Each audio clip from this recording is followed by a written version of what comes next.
and my name is Gyorgyi Szabo, Dean of Graduate Studies at Ubiquity University.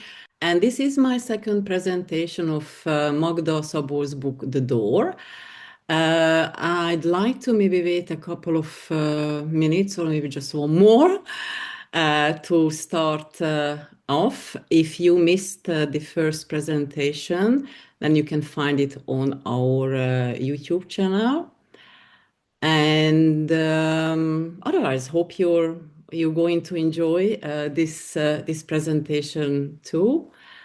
And hi, Letizia, I can see there is a message there. But anyway, let us get started. So, very warm welcome to you again. And this is the second part of this amazing, outstanding book I chose for you all. As you remember from my first presentation, I designed these two sessions and hybrid ones, showing you some segments from the film itself. But I still advocate to read the book as it contains the greater elements of the two protagonists' evolving relationship that the film may not convey as thoroughly as the book does. As I said in my first talk, the reason why I share parts of the film is because I believe that the movie is authentically based on the book, like many films are not. To me, the directing, the narrative, cinematic scenes, and the acting are not just outstanding, but coherently communicates the book's message, even though some parts are changed slightly. So let us continue with the unfolding stories of Emerence and Magda. In springtime, there was a clearance of household junk in the neighborhood.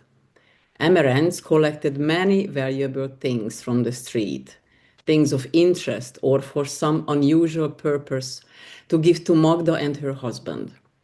These were garden gnome to stuffed birds, one half of a used boots, damaged frame, used makeup box of a former actress, and a tattered statue of a small dog.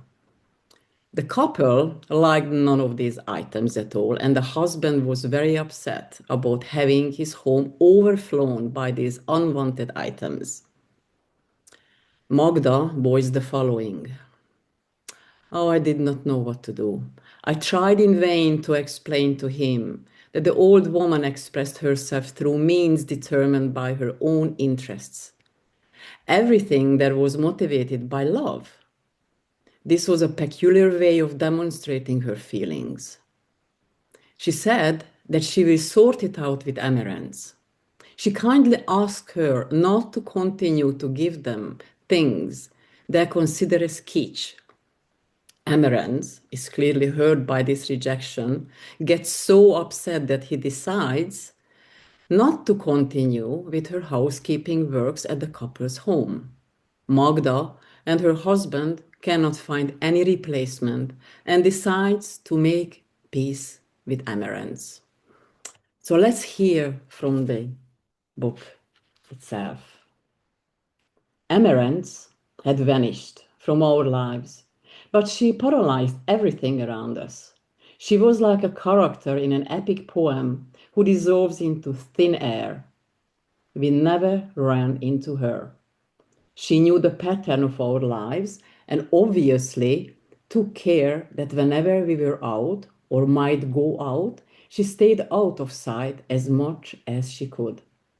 When I was forced to turn down a third literary commission for lack of time, my husband, after a criminally unsuccessful dinner, announced in his claim, undramatic way, that the dog with the chipped ear was costing us more than a few words were worth. There was no point in denying that we couldn't manage without Emerence. We have had to put the statue in some conspicuous place and hide it when guests came. Unfinished novels shouldn't have to wait around for a thing like that. We couldn't get on with our work, myself even less than him, because the flat was my responsibility. We would have to submit to Emerence's terms. So I'd like to show you this little part from the movie. And actually, before I do that, I see that there is a question in the. I looked for it. Oh, I don't know what that means. I looked for it on the channel, but it wasn't posted yet. Maybe we can discuss it at the end of our presentation. Laura says that it's not on our YouTube channel. I'm pretty sure that my colleague Georg posted the first one. And Anna says, I am unsure what is happening with my audio, but I cannot hear you, George. Georg, you can hear me, right? Or anybody else can hear me? Everybody else can hear me? Can someone tell me, please, that you can hear me? You said yes. Okay, so it is, everything is fine with that. Thank you, Victoria, there. Okay, so I'd like to show you the very first clip and share screen. Okay, I stop sharing and we go back to the story. So the next chapter, Emerence's philosophy of life, is brought to us more than ever. Paulette, another longtime neighbor who was very close to Emerence, ended her life. Magda is afraid to break the news to Emerence, but when she goes over to see her, she is stunned by Emerence's response to the situation. And I'd like to, this time, share this second clip with you on this. Well, the acting is absolutely amazing, and I hope that the sound is good enough. But to continue the story, I would like to read again from the book as Magda is observing Emerence's life, or rather the view of life. She says, Emerence never spoke of Paulette again. It was as if she had never existed. She, on the other hand, spent more time with us than ever. I think she would have preferred to be only with us and with us all the time.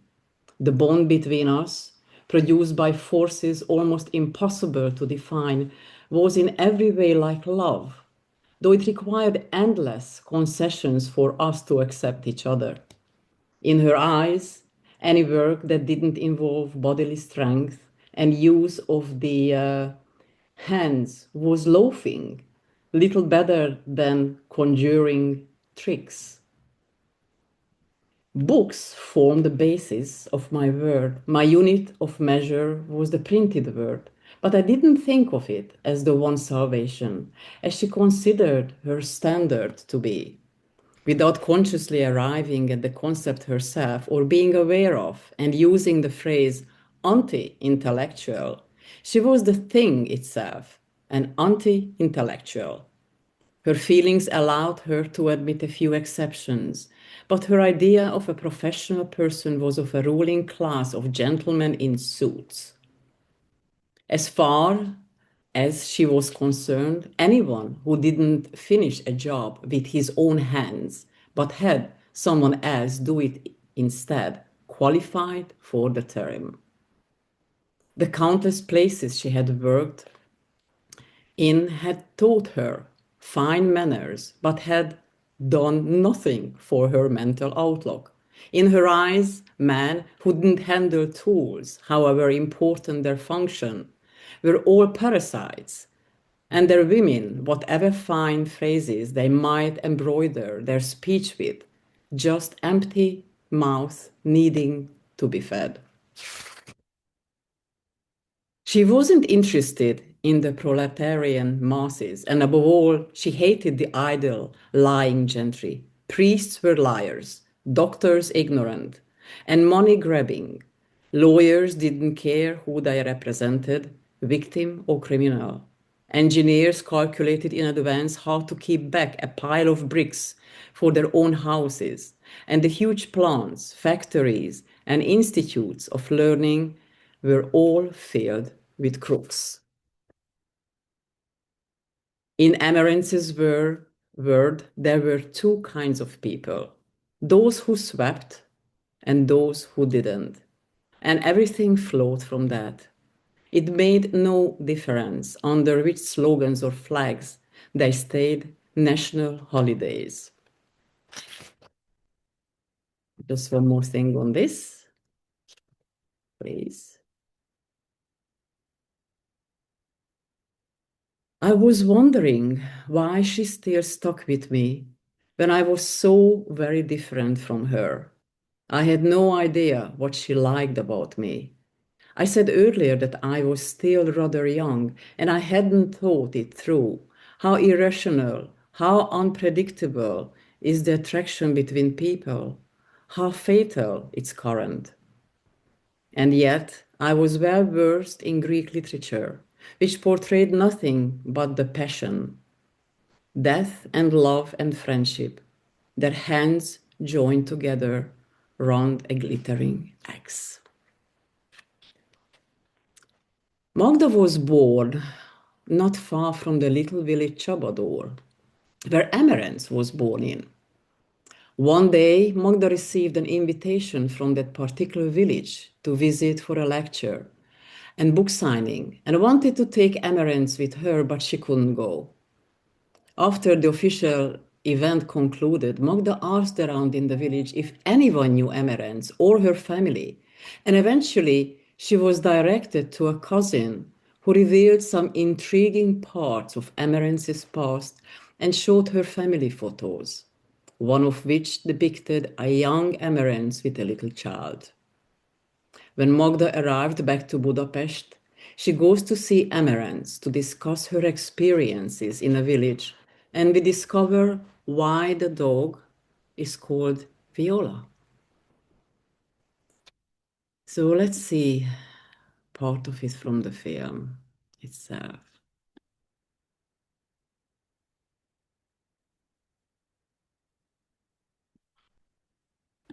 Hmm. Hmm. Hmm.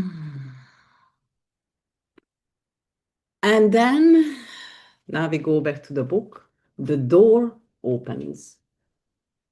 The sky turned deep blue, then silver. The thunder raged. The lightning lasted long enough for me to see her fish the key out of her starched pocket. The dog whimpered, "Shush, Viola, shush." The key turned. We looked at one another in the flashes of light. Emerence didn't take her eyes off me. I got this wrong, I thought. I must have got this wrong. That door never opens. It cannot be opening now. It's impossible. Now, pay attention. If you tell anyone, I will put a curse on you. Anyone I curse comes to a sticky end. You are going to see something no one has ever seen, and no one ever will until they bury me. But I have nothing else you would value, and today I hit you harder than you deserve, so I'm going to give you the only thing I have. You will see it one day anyway. In fact, it's yours. But you can have a look at it now while I'm still alive. So come on in. Don't be afraid. Step inside. She went ahead and I followed. Viola had slipped through the gap in the door. For the first few moments, while my feet picked their way step by step through the pitch black uncertainty, she left the lights off. Viola was panting heavily and moaning. Along with his familiar voice, I could hear tiny noises, as soft as that of a mouse scurrying across the floor in the deep of the night. I stopped, afraid to take another step. I had never before trod in such total blackness. Then I remembered the shutters. In all the time we have lived here, no one had ever seen them open. The light that flooded around us was harsh and raw, but yellow with a wintry white. Emerence didn't economize. The bulb must have been at least 100 watts. The room we stood in was a large one, wide and white as snow, and looked freshly painted. It had a gas cooker and a sink, a table, two chairs, two large cupboards, and a little sofa under an enormous violet-colored cover, which was frayed and had clearly seen better days. Its velvet upholstery had been shredded to a fringe. It was a lover's seat of a type once in vogue. Emerence's home was as spotless as the row of glasses behind their translucent curtain in her old-fashioned sideboard. There was even an icebox, though was very old-fashioned. I stared at it, trying to think where she bought the ice for it, since the man hadn't been this way for years. Viola crawled under the lover's seat, signaling that the storm was approaching its climax. The smell in the room, the familiar chlorine and air freshener, made me want to cough. Apart from that, it struck me as a lovingly and carefully furnished kitchen dining area, one that held no secrets, even if it was hidden from curious eyes. There was nothing particularly odd about it, apart from the unusual arrangement by which the interior, which should have been the living room, was hermetically sealed off from the kitchen. An extraordinarily large steel safe had been dragged in front of the door. Unless the thieves organized themselves into brigades, they were unlikely to move it. Former property of the Grossmans, I thought to myself. Beyond it must lie the furniture she had inherited. But who would ever manage to get past the safe, and how? Not even Emerence would manage it without help. Outside, the thunder roared and the rain poured down. She was deathly pale, but controlling herself. I discovered later that the safe was full of ceramic mugs. Somewhat disconcerted, I gazed around. There were some flowers in a vase and several small pieces of carpet on the floor, as if someone had carefully cut up a tattered oriental rug and salvaged the pieces that could be used. Then my glance fell on what Emerence most wished to conceal from the eyes of the world, a line of bowls and trays of sand, essential requirements for cat hygiene. Under the sink, in a corner of the wall next to the sideboard, were 9 small enamel plates, empty apart from a few leftovers, and 9 little bowls. Between the two cupboards, like a statue, stood my mother's dressmaker's dummy, pinned all over with pictures, like a stark, naked female marshal clad in nothing but her medals. Among the pictures was a faded photograph taken from a newspaper of a rather intense, somehow old-fashioned young face. "Yes, that's him," she replied to a question I had not asked. When he left me, I found the cat, the multicolored one, the one that was hanged. There was no need for pity. I didn't deserve it. You should never love anyone or any animal that much. It is revealed in this section of the book that she's living with 9 cats, which is forbidden as the government only allows 2 house animals per person. Emerence has a big heart and not able to send away any hungry animal. She entrusts Magda with this secret, and as the storm is over, sends her home. The chapter ends with poignant words. She said, "When I opened the door to our apartment, the tears began to flow. For the first time in my life, I could not and would not explain to my husband why I was weeping. It was the only occasion in all our years of marriage that I refused to give him an answer." Winter comes. Emerence is sweeping the street despite of being ill. She has flu. She refuses to rest and get better. She refuses help and going to the doctor. She is getting worse and worse. The neighbors came up with a plan for the doctor to examine her, but for that, Emerence had to open her door. She would only do that to Magda. As one of her cats died, Emerence asked Magda to bring a box into which she could put the dead animal and hand it out to her.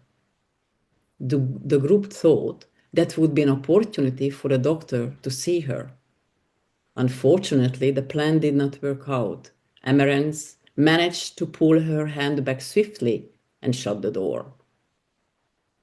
In the meantime, Magda receives a national prize for literature and goes to the Budapest parliament to collect it, attending a big ceremony.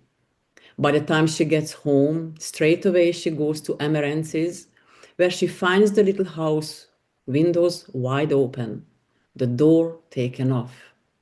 She walks in horrified. She sees all the cat and dog trays in the middle of the tiny room piled up. The whole apartment was fumigated. With her husband, she rushes to the hospital where they are told that they had to fumigate Emerence first before examining and getting her into bed. Magda carries freshly chopped raw meat to feed the animals, but none of them comes despite her calling. Health services light a bonfire in the garden, taking all of Emerence's belongings to burn: the canopy, pictures, tables and chairs, photos, clothes, everything. It is a somber scene for the neighbors to witness. Memories of one's life going up in flames. Magda goes to visit Emerence in the hospital, and this is how it goes. Now, for the first time, the very first time since we had stepped into one another's life, I saw Emerence without her headscarf. In her lightly fragranced, freshly washed hair, aged to a snowy white, I glimpsed her mother's glorious, radiant mane, and from the contours of her head, I was able to reconstruct the perfect proportions of that other one that had crumbled away so long ago. Emerence, closer to death than to life, had, without knowing it, had been transformed into her own mother. If at our first encounter, our very first among the roses, when I wondered what sort of flower she might be, someone had told me she was a white camellia, a white oleander, or an Easter hyacinth, I would have laughed. But now her secret was out, exposed as she lay before us, with nothing to cover her rounded, intelligent forehead, her beauty radiant even in the careworm of old age. The body lying in a bed wasn't so much undressed or half-dressed. It was above and beyond every form of costume. The simple, rational garb of terminal illness had translated her into an aristocrat. A truly great lady lay there before us, pure as the stars. It was then when I realized what I had done in deserting her. Had I been there, I might have been able to see or to use the newfound fame I had already misused to persuade the doctor to leave well alone and to let her stay with us, and that I would look after her. There would be no need for decontamination, and others would help. I would bathe her and get her straight. The TV could make their programs without me. It was more important that I ward off the shame of strangers ravaging her home, whose real nature I alone had seen. When I stood there in a parliament and received my medal, everyone would think I was a success. Only I would know that I had failed at the first hurdle. Now, in a final phase at last, down to the last straight, I would have tried to make things right, or I would lose her forever. I would have to work genuine magic to rise above myself and persuade her that what had happened that afternoon was nothing more than a dream. It had all been simply a dream.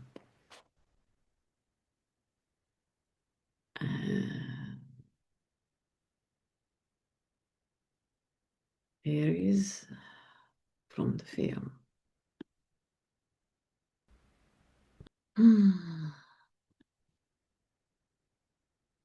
Impeccable acting.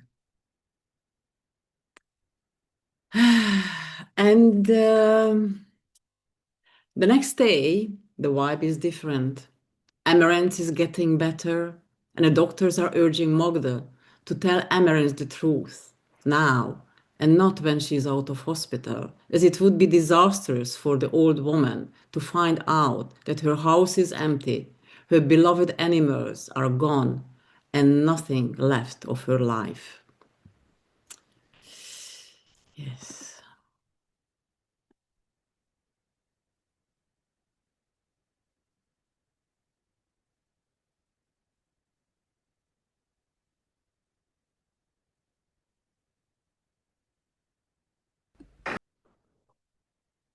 Mm. And now we are getting slowly to the end. And this is one of my final reads from the book. I was setting the table for supper. Viola hadn't moved. I asked him to show me that he loved me, but he didn't even glance up. He lay there like an old rag. Then suddenly he howled in a voice so far beyond imagining, it left me frozen with terror. The fully laden tray fell from my hands. I dared not to go near him. I was convinced he would have gone mad and might savage me. I didn't want to believe what that sound was telling me, even with my calm, rational husband at my side in the kitchen, next to the burned remains of the dinner. He glanced at his watch and said very quietly, 8:15. 8:15. I repeated after him as if someone mad, some mad person were speaking through me, announcing the hour. 8:15, 8:15. When I had declaimed it for the third time, my husband produced my raincoat and I fell silent. I suddenly felt that nothing that was happening around me was real. I had been calling out the time like a parrot. What was wrong with me? Was I going insane? But I was lying to myself as if my life depended on it, to avoid somehow putting into words what Viola had announced. But he knew, and my husband knew. The dog had been the first to understand, and he had told us both. Emerence died of a heart attack. The funeral, as Emerence requested, was not a religious one. Many attended, those who were helped by Emerence, but none from her birth village, Chabador. Evike Grossman did come though, the girl Emerence saved, the girl who did not attend the dinner Emerence cooked for her. The book started with a dream and ends with a dream.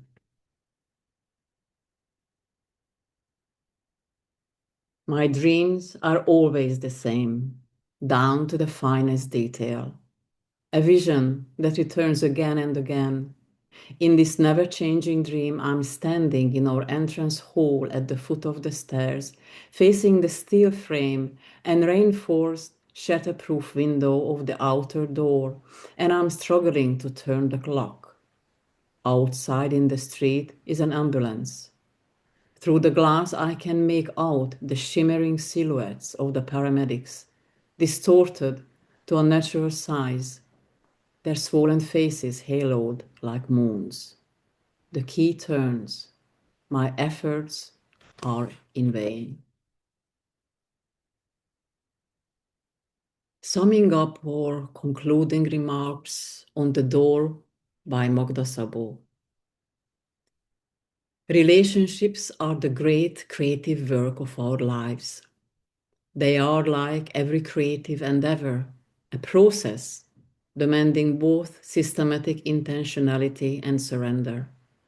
If we show up for that process with courage and consistency, it will surprise us, shatter our complacency, take us places we never thought we could go if we followed the vector of our preconceived plans. The most rewarding relationships come the way creative breakthroughs do, not as a reasoned conclusion, but as a revelation, breaking the momentum of our assumptions about what is possible and what we deserve, rising like a mountain from the fault line of our expectations to change the landscape of our lives. With every relationship that reorients life, that remaps the landscape of permission and possibility for both people, the question is always the same. Which is the higher price, the price of the consequences or the price of a life without such love? And the answer is always arrived by the same path, the courage of living. The door's role is very important for Emerence. She reveres it, for it safeguards not just her deepest and darkest secrets, but most importantly, it ensures the sanctity of her privacy, both in her life and in her thoughts. The door, taken deeply, is an allegory for the walls we build around ourselves to secure the things that we hold dear. Keeping the door firmly closed is a huge challenge, but because we don't want everyone or anyone to keep on barging into the depths of our souls. We only open those doors to a select few, those we intrinsically trust. It disheartens us when someone tries to destroy this proverbial door, unsettling our inner security and peace. It becomes doubly disheartening when one of the causes for those walls to be destroyed is someone who we trust dearly. As the author of this magnificent book's review, Cynthia Zorin, in the Times paper said, I thought of this time now past reading the door. To read, it is to feel turned inside out, as if our own foibles have been written in soap on the mirror, to be read when we wake up from the trance of our own self-importance. In a short introduction, the British novelist Alice Smith suggests that Emerence may indeed be Hungary itself. If so, the novel is also about how, despite our own wishes to be free of history, our own agency is curtailed by our time and circumstances. In the novel, Emerence's great calamity would have occurred, after all, whether the narrator was there to witness it or not. The book, which closely parallels events in Magda Szabo's own life, begins and ends with a dream. It reads like one, too, a fever dream, the shadow of a shadow. The Door is a bone-shaking book. At moments of crisis, one involves an actual bolt of lightning, another the consumption of a stupefying meal. The reader experiences a sensory ricochet. It is as if you were watching someone being run over by a car bad enough, and at the same time you are a victim under the wheel, and then, triply implicated, also the driver of the car backing up to run over the person in the road once more. It is hallucinatory and confounding. Reading, you think, this cannot be happening. And of course, it isn't happening. It is a book, but is it? Magda Szabo discerns the complex nature of human emotion with sensitivity, intensity, and prowess in this hypnotizing work of art. A haunting exploration of age, class, love, and loss that demands to be read and read again. Thank you so much for watching the little clips and listening to my readings and my thoughts and ideas on this book. I highly recommend reading it because it is magnificent, and I hope I could give you a bit of a glimpse into this amazing work of art about a wonderful human relationship. And now I would like to turn it to you. And please let me know. And first of all, my dear colleague, I'd like to ask you, Victoria, would you like to comment? Thank you. Okay, wonderful. Over to you, dear. Right. Yes. Hello. Hello. Um, I am speechless, truly, Gyorgyi. That was magnificent. And so the word is not deep, it's eternal. There was an eternal book. And as you Mm, say, it's something that we can read over and over again to uh to speak about relationships and how deep they can be in betrayal and coming to know someone, even with all the pain and all the conflictual times that they had together. They truly loved each other. And it started out by Magda saying, I have killed her. yeah. And and that's what she had to live with. Yeah, it's But really is puzzling. Sorry, go on. Go on. no, I'm no, very please, please. I'd rather you speak. I no, am I'm very, very interested in your thoughts, and it really is it just makes you think and feel that what friendships or relationships are all about. What are the boundaries? What yes, are your expectations? And it's really thought provoking, and your emotions are heightened as well. That's how I feel. indeed, indeed. Just say I've forever dreamed, shadow of a shadow. It was truly a work of art, and I saw someone, some people talking, if I might just give an analogy here, Mm, the other day of a couple that had for 28 years gone to watch the cherry blossoms in Washington, D.C. And they mm, would make a little, a little picnic each time. And they said one year there was a storm and they couldn't do it. And they said, what is it about your relationship? And they said, well, you have to find the right person and you have to accept them as they are. mm. So I That is thought powerful. interesting. Yeah. It really, really is. Yeah, it really, really is.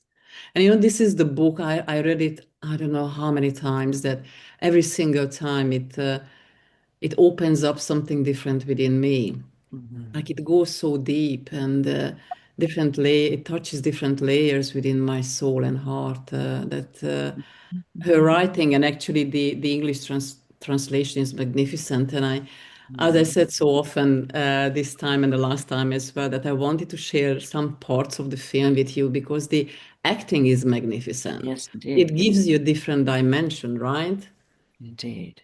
How was it for you? Because this is the very first time actually I did a presentation where there was a hybrid, like a film and a book at the same time. How did you experience it? Was it?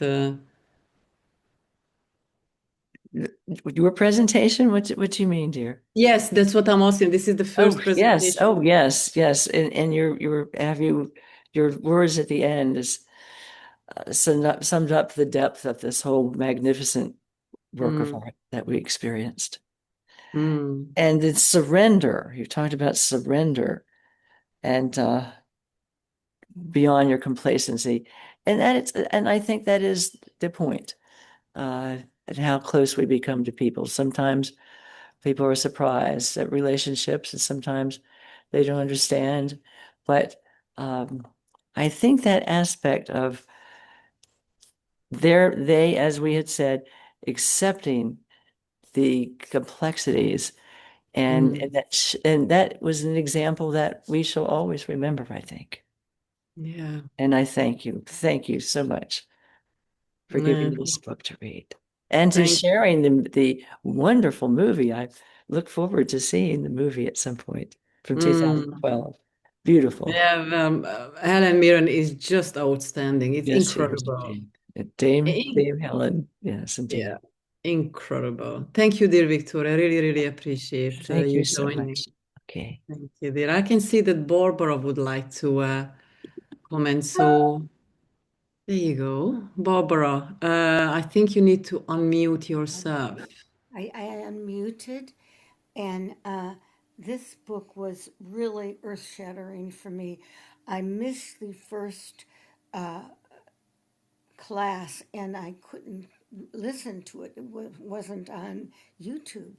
So I'm so sorry about that, but I'm really glad I got to hear you this time. I figured it out, and it was so moving for me because I'm having a relationship with someone 30 years that has been just so different in the last 10 years, going through hell and high water with, and Mm. this described it so well for me that I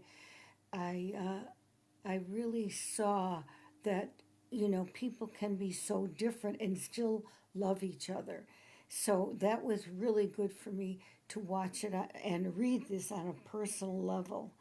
And the movie looks fantastic, and I will watch it. It's on Netflix, so I have Netflix, so I will see it. And thank you so much for writing the book. And I'm supposed to be going to visit Budapest in 27, and I'm very thrilled about it. And that the political parts of it were very interesting to me too. So Oh, that was wonderful. Wonderful. Well, just one correction. Unfortunately, I didn't write the book itself. I wish I oh could write. I wish we just have in the if you have a chance to watch them by my first presentation, I do share that the author Magda Szabo and my name is Gyorgyi Szabo. We share the same surname, but Szabo is a very, very, very common name here in oh Hungary. It is like Taylor or Smith or something like that. But unfortunately, we only related by the likeness of the surname, and uh, that we were unfortunately, yeah, that's all. But it's amazing, really, really amazing book, and she wrote other fantastic books. And well, by the time you come to Hungary, hopefully, this small country will be flourishing, as you may have heard. Couple of days ago, actually on Sunday, we had a national election, and we voted against we ousted Viktor Orban after 16 years, and two-thirds of the country united, and it was just an amazing day and hard days ahead, but quite a lot of change in the air. So, Barbara, do get in touch with me next time you are in Hungary next year, and maybe we can see each other for a coffee or a tea. oh, thank you. And it was fabulous. And I was there when the wall came down the other time in a different area, but it reminded me of that when I heard the news this time. So I was very excited. So thank you very much. And I will go so someone else can talk. Oh, very kind of you. I really appreciate your words. Thank you so much, Barbara. Thank you. Anybody else would like to contribute? Actually, I would like to ask you, Paul Mitchell, because I know that you read the book and we exchanged some emails, and I'd like to hear how this second part of the presentation woke anything in you, anything that you would like to share with us. Uh, Where is Paul? Paul, shall I allow you to talk? I'll allow you to talk. And you didn't say yes, but I just presumed that you would like to. Hi, Paul. Thank you for joining Hi, us. Gyorgyi. How are you? Very good. Thank you so much for joining us. Thank you. Please share your comments with us. I think one of the themes that's not said, and yet I think there is the is the incredible juxtapositions, if you like, the shadow of each of them, where you've got Emerence is so grounded, whereas Mm, Magda is so ethereal. You've got mm, Emerence, you got Magda wanting external validation, like she goes to get the presentation and the prize, mm, whereas whereas Emerence is really her own sovereignty. She sort of you've got her you've got Magda into art, and yet you've got Emerence, as you said just then. It's just someone who didn't work with their hands, wasn't worthy. So there's so much um, juxtaposition, almost shadow between them. But mm, but both of them mask that, and so the mask, if you like, it was symbolized by the door, and mm. what's behind all our doors that we mask. And Yeah. I found that to be quite fascinating. And what is a life when the door comes down? Um, what is a life? And each of them is telling their own lie. Mm, It's quite interesting. Like uh, yeah, they're each telling their own lie in some way. Because so for me, the big thing that I got from it is the power of truth. There's so many mm, lies. There's so many lies on either side from, well, not lies, but holding back the truth, holding back the reality, and mm. it doesn't end well for either of them in some way because the truth isn't said. As I so my final point is the truth shall set you free, and Mm, the truth in relationships shall set you free. mm, mm. Interesting. And isn't it that, in each relationship or many relationship we find ourselves in, and this was so well portrayed in this book that, as you said, we lie because we are convinced that we're going to protect the other or we're going to Mm. help the other. And in fact, the opposite is true, isn't it? Yeah, that's right. And so we lie because we think we're doing it out of love. Yeah. But it's interesting. She says the master is the only true person because he's the one that never lied to me. Yeah. And I think Yeah. it's interesting. It's interesting that she uses the word master. And of Yeah. course, the master of our life is the Yeah. fact that we don't lie to ourselves or to others. Yeah, yeah, yeah, yeah. And it really is. I would have loved to show more clips from the film, but I just thought, I really can't really show you the whole film because then I really wanted to, mesh it with the book itself. But as you rightly said, that the discrepancy or rather the difference is so stark between the two ladies' nature and characteristic and behavior and everything really. And it's just and how there's still love is formed between two very different people. Incredible. It's beautiful, absolutely beautiful. And Yeah. I loved the way you weaved in you wanting some feedback. I thought that was just fantastic, the way you weaved in Hmm. the film and the book. And I don't think it could have been done had it not been for the acting of both of them. It wasn't just Helen, it was Yeah. the other actress as well. Yeah. Yeah, yeah, yeah, yeah, yeah, yeah. Absolutely. Absolutely. And the rest of the cast as well, they're fantastic. But these two ladies, they are exceptional, exceptional, really in every way. So and yeah, thank you, Paul. It really means a lot to me that you joined and you shared your points of view with us. Thank you. Thank you. Well, if there are no other comments, then I would like to say that next month in May, you will have our beloved Dr. Jim Garrison back at the Great Books, and he's going to give us a lecture on the 1177 BC, the year civilization collapsed by Eric Klein.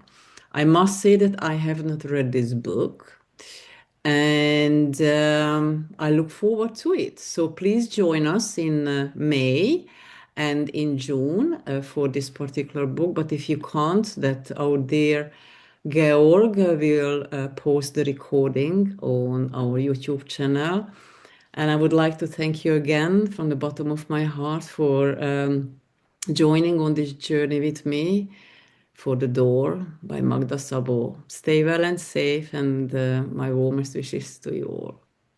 Thank Thank you. you very much. Thank you. All the best. Bye-bye. Thank Thank you so you. much. Thank Bye-bye. you. Thank you.